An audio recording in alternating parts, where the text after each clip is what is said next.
নমস্কাৰ মই ডক্টৰ ৰজনী শৰ্মা সকলোকে হেল্থ এণ্ড ৱেলথৰ অন্য এটা ভিডিঅ'লৈ স্বাগতম জনাইছোঁ গুড মৰ্ণিং টু অল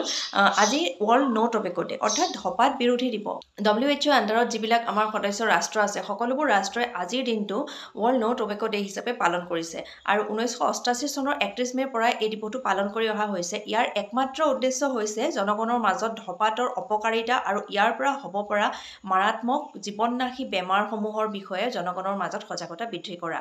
আজি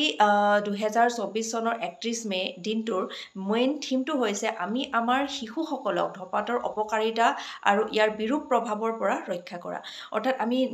যিবিলাক আমাৰ নিউ জেনেৰেশ্যন আছে নতুন প্ৰজন্ম আছে সেই সকলক ধঁপাতৰ পৰা আমি আঁতৰত ৰাখিব লাগিব ধঁপাত জাতীয় সামগ্ৰী সাধাৰণতে দুই প্ৰকাৰৰ হয় ধোঁৱাবিহীন আৰু ধোঁৱা থকাবিলাক বিড়ি চিগাৰেট এইবিলাক পৰে ভাং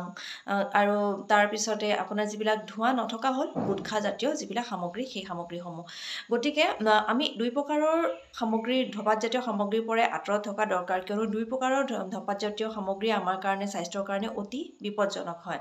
যিবিলাক ধোঁৱা থকা সামগ্ৰী সেই সামগ্ৰীসমূহে আপোনাৰ নিজৰ লগতে আপোনাৰ গোটেই ওচৰ পাজৰত যিমানখিনি মানুহ আছে আপোনাৰ ল'ৰা ছোৱালী যদি আছে ফেমিলি মানুহ আছে সকলোকে এফেক্ট কৰে কিয়নো ধোঁৱাখিনি যিহেতু আমাৰ এয়াৰৰ লগত স্প্ৰেড হৈ যায় গতিকে সেই ধোঁৱাখিনি ওচৰত থকা মানুহসকলে উশাহ নিশাহৰ লগত লওঁতে সেই বিষাক্ত ধোঁৱাখিনিয়ে সেই ওচৰৰ মানুহখিনিৰ হাওঁফাওঁটো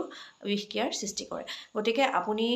ধঁপাতৰ জৰিয়তে নিজৰটো ক্ষতি কৰিছে বাকী ওচৰ পাজৰৰ যিখিনি মানুহ আছে সেইখিনিৰো ক্ষতি কৰি আছে অজানিতে ক্ষতি কৰি আছে গতিকে এই বিষয়ে সজাগ হ'ব লাগিব যদি আপুনি ধঁপাতজাতীয় সামগ্ৰী ব্যৱহাৰ কৰি আছে তেতিয়াহ'লে আজিয়ে ইয়াৰ পৰা আঁতৰি থকাৰ কাৰণে সংকল্প ল'ব লাগিব আৰু যদি আপোনাৰ ওচৰে পাজৰে কোনোবা আছে ওচৰৰ পাজৰে আপোনাৰ বন্ধু বান্ধৱ আছে ঘৰৰ মানুহ আছে তেতিয়াহ'লে সকলোকে সজাগ কৰক ধঁপাতজাতীয় সামগ্ৰী ব্যৱহাৰৰ ফলত বহুত মাৰাত্মক বেমাৰ হ'ব পাৰে হাওঁফাওঁৰ বেমাৰ হ'ব পাৰে বিভিন্ন শ্বাসনলীৰ বিভিন্ন ধৰণৰ কেঞ্চাৰ হ'ব পাৰে যি আপোনাক তিলকৈ মৃত্যুমুখলৈ ঠেলি দিয়ে গতিকে এই সকলোখিনি কথা আপোনালোকে যিহেতু আপোনালোকে জানিছে গতিকে আপুনিও দুজন মানুহক জনাওক আপোনাৰ ওচৰত যদি কোনোবা ধঁপাত সেৱনকাৰী আছে তেওঁলোকক প্ৰথমে জনাওক আৰু তেওঁলোকক ধঁপাত এৰিবৰ কাৰণে উৎসাহ দিয়ক কিয়নো ধঁপাতে আমাক তিলকৈ মৃত্যুমুখলৈ আগবঢ়াই নিয়ে এটা চিগাৰেট যেতিয়া বাৰ্ণ হয় সি নিজে জ্বলি শেষ কৰে নিজকে ঠিক তেনেদৰে আমাৰ জীৱনৰ এটা বছৰৰ ভিতৰত 4টা দিন সি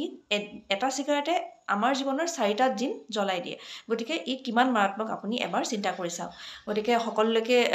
এটাই অনুৰোধ থাকিল যাতে যদি ধঁপাতজাতীয় সামগ্ৰী আপোনালোকে ব্যৱহাৰ কৰিছে তেতিয়াহ'লে ইয়াৰ পৰা আঁতৰত থাকক কিয়নো ই অতি বিপদজনক আমাৰ স্বাস্থ্যৰ কাৰণে আৰু আপোনাৰ স্বাস্থ্য আপোনাৰ পৰিয়ালৰ কাৰণে অতি গুৰুত্বপূৰ্ণ গতিকে আপুনি যদি ভালে থাকিব পাৰে তেতিয়াহে আপুনি আপোনাৰ পৰিয়ালটোক চম্ভালিব পাৰিব বা ভালদৰে ৰাখিব পাৰিব আৰু আপোনাৰ স্বাস্থ্যৰ ক্ষতিয়ে আপোনাৰ পৰিয়ালটোকো ক্ষতি কৰিব গতিকে নিজৰ লগতে আপোনাৰ নিজৰ প্ৰিয়জনৰো চিন্তা কৰক নিজৰ পৰিয়ালটোৰ চিন্তা কৰক আৰু আজিৰ ধঁপাতজাতীয় সামগ্ৰীৰ পৰা আঁতৰত থকাৰ সংকল্প লওক থেংক ইউ ফৰ ৱাচিং এই ভিডিঅ'টো সকলোৰে লগত শ্বেয়াৰ কৰিব যাতে সকলোৱে এই বিষয়ে গম পায় আৰু সজাগ হয় ধঁপাতজাতীয় সামগ্ৰী ব্যৱহাৰৰ পৰা বিৰত থাকে